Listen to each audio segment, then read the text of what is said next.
अस्सलामुअलैकुम दोस्तों, ਤੁਸੀਂ ਵੇਖਦੇ ਪਏ ਨੇ ਹਮਾਰਾ ਵਤਨ ਪੰਜਾਬ ਟੀਵੀ। ਮੈਂ ਤੁਹਾਡਾ ਮੇਜ਼ਬਾਨ ਅਲੀ ਸ਼ੇਰ। ਜਿਵੇਂ ਕਿ ਡੇਲੀ ਨਿਊਜ਼ ਨਾਲ ਦੋਸਤਾਂ ਨੂੰ ਵੀਡੀਓ ਮਿਲਦੀ ਹੈ ਮਾਸ਼ਾਅੱਲਾ, ਬੜੀ ਇੱਕ ਲਾਜਵਾਬ ਖੂਬਸੂਰਤ ਦੋਸਤਾਂ ਵਾਸਤੇ ਅੱਜ ਇੱਕ ਤੋਹਫਾ ਢੂੰढਿਆ ਹੈ। ਮੱਝ ਦੇ ਪਿੱਛੇ ਕੱਟੀ ਕੈਮਰਾਮੈਨ ਮੱਝ ਨੂੰ ਨਜ਼ਰ ਉਗਾਸੀ ਅੱਲਾ ਦੇ ਹੁਕਮ ਦੇ ਨਾਲ ਜਿੱਥੋਂ ਜਿੱਥੋਂ ਮੱਝ ਦਿਖਾਈ ਜਾਏਗੀ ਆਮ ਦਰਿਆ ਸਤਲੁਜ ਤੇ ਨਹੀਂ ਨਜ਼ਰ ਆਵੇਗੀ। ਮਾਸ਼ਾਅੱਲਾ तसलियां कराने गारंटियां पूरी मालिक को लवांगे माशाअल्लाह। ऐसे करनी तसल्ली मज दी सिंगी दी बिल्कुल छोटी छोटी मोड़ ते कठ दे विच लाई खड़ी है। अगर कठ तो बाहर होवे ते फिर करनियां गल्लां माशाअल्लाह। बड़ी खुशी सोहनी लाजवाब खूबसूरत रब ने इनू लाईए माशाअल्लाह। करना अपना हक बनता है और माशाअल्लाह आखना जरूरी है। मज दी अखां मिलियां बड़ी ही लाजवाब और खूबसूरत है। तो पूरी तसल्ली करनी माशाअल्लाह। लेना देना नसीब दा है। मज दा कद किसी पासों मज अल्लाह के हुक्म के नाल फर्क नहीं आएगा। मज के मोटे खपे हुए गर्दन 2 हाथ लंबी मज की लंबाई च फर्क नहीं। मोटे खपे हुए मज का नाम घसाया लत बिल्कुल सीधी पदरी पूरी मज माशाअल्लाह। जवान जट्टी एडा कद किसी आम मज का नहीं होना माशाअल्लाह। तसलियां करावांगे लेना देना नसीब दा हुंदा है। इत्थे करनी है तसल्ली दोस्तों। मज का खुड्डा फुट तो भी ज्यादा चौड़ा सिंगल हड्डी टाकां चकी हुई बिल्कुल सीधी पदरी गाडर वर्गी उछल डोर वर्गी है माशाअल्लाह। बरीक चमड़ी की मज को हवाना रब ने बड़ा ही सोहना लाया है सीमणी वाला माशाअल्लाह। उस निस्बत नाल थण मुठ दा और गिट की वंड चवां साइडां तो अल्लाह के हुक्म दे नाल पूरी आवेगी। और जैनवन नीली दे बटन वाजे मज दे दिसदे पे ने। मज की लत बिल्कुल सीधी पदरी है माशाअल्लाह। और मज को दुन्नी नहीं है कोड़ी नहीं है अल्लाह के हुक्म दे नाल। कद मज का बड़ा सोहना है। मालिक नाल सारी गल इंशाअल्लाह करने हैं। पिछले पैर 4 उंगल तो भी ज़्यादा सफेद ने माशाअल्लाह। हाँ जी माशाअल्लाह सारी डिटेल आप मालिक को लेने। बाकी मज का अंग चेक कर लेना है। हवाने दी चवां साइडां ते बड़ा खूबसूरत सफेद रंग की टाकी आ रही है माशाअल्लाह।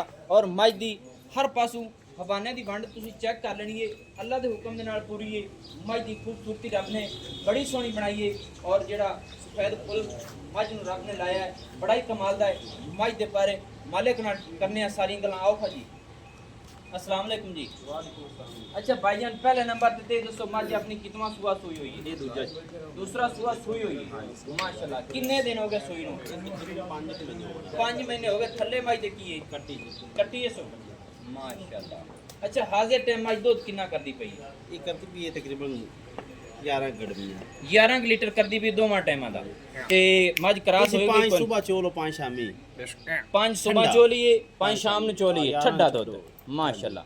अच्छा आवे तो किलो अद्धा वधे घटे ना सही है। तो मज दा जेड़ा क्रॉस होई तानी नहीं कोनी दबण तानी होई नहीं कोनी तसल्ली। दोस्तों गल्लां जेड़ियां उसने अल्लाह दे हुक्म नाल पूरियां ने। मज दी पक्की लब्बे नहीं लबनी अल्लाह दे हुक्म नाल। सिंगल हड्डी टाकां चकी हुई लंबाई ऊंचाई हर पासों अल्लाह दे हुक्म नाल। फर्स्ट नंबर च 4 5 महीने हो गए सुई नूं। कट्टी केड़ी है सो? आओ सामने माशाअल्लाह। चलो जी विजिट कराई कट्टी दा माशाअल्लाह। अच्छा अगे एक गल मेरे नाल कीती है भी जेड़ी मज दी कट्टी है अगर कोई दोस्त ना लवे ये असि ठल लांगे बिल्कुल। इस कट्टी दा रेट भी लगदा रही है। हां जी माशाअल्लाह दोस्तों मां तरह कट्टी भी बड़ी लाजवाब खूबसूरत है अल्लाह दे हुक्म दे नाल। ये 4 तो 5 महीना दी हो गई इहदी सिंगल हड्डी माशाअल्लाह। ए जे गोल जिस तरीके नाल मां दा है उस निस्बत नाल छोटा छोटा माशाअल्लाह। और फासले ते अपनी अपनी जगह ते गोल लगे हुए हैं माशाअल्लाह। कमाल दा तोहफा है लेना देना नसीब दा हुंदा है। बाकी हुण सारी डिटेल मालिक को फिर लेने हैं माशाअल्लाह। खाना मरदा फिर अच्छा ना जनाब। दूसरा सुबह सुई है 4 तो 5 महीने हो गए मज सुई नु क्रॉस नहीं हुई 10 लीटर की गारंटी है।